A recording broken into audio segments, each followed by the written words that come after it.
Okay Google, switch lights on in the studio.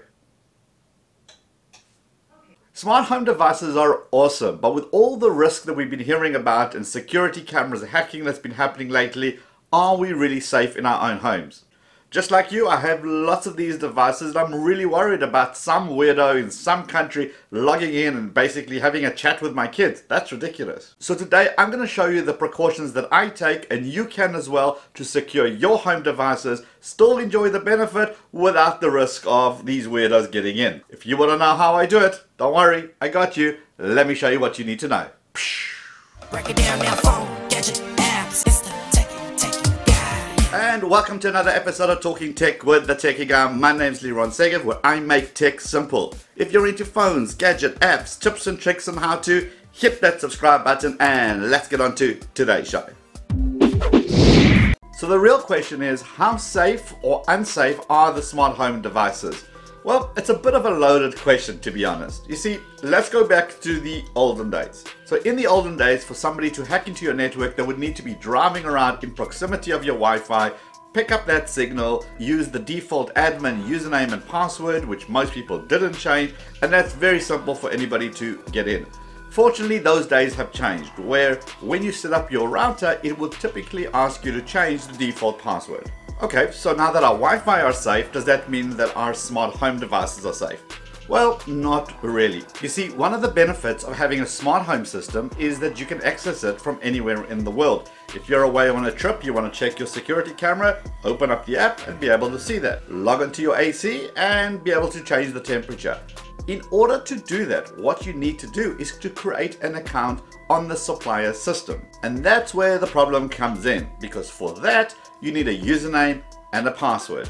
Let's be honest, we all get pretty lazy, so we use the same username and password whenever we've got to register these accounts anywhere on the web. So whenever a big system gets hacked, which we've seen lots of, our username and passwords are floating out there. All that a hacker needs to do is grab a copy of that list, run that script against it, testing every username and password combination, and they're into your system.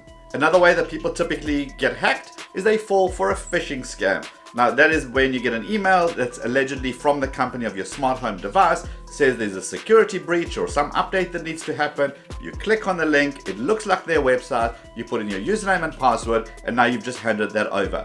So are we saying that the smart home devices themselves are safe, but it's just the account creation?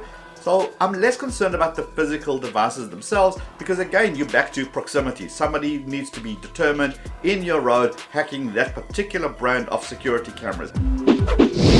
So whether you're buying from a no-name brand or whether you're buying from a very recognized brand, you've got to create yourself a username and password that is secure.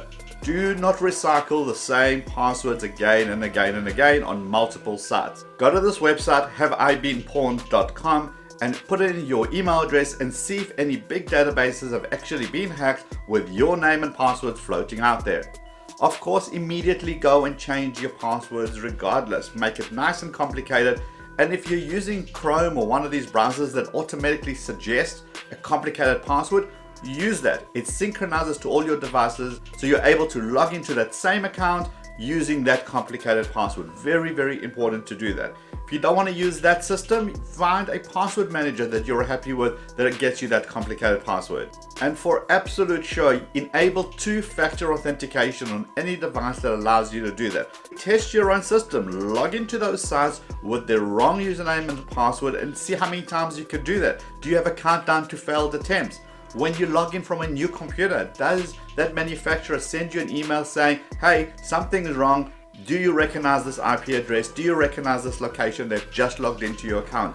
If it doesn't do that, urge their customer supports to implement that, and seriously consider not having those devices in places which are sensitive, like bedrooms, kids' rooms, etc. Now check out this video right over here, how to secure your Wi-Fi, and then the video below that, which is the video on how to troubleshoot your own Wi-Fi network to get those speeds so we can make use of all these smart technologies. If you're first time here, hit the head below to subscribe, give the video a thumbs up, and I'll see you in one of those videos. Let's go.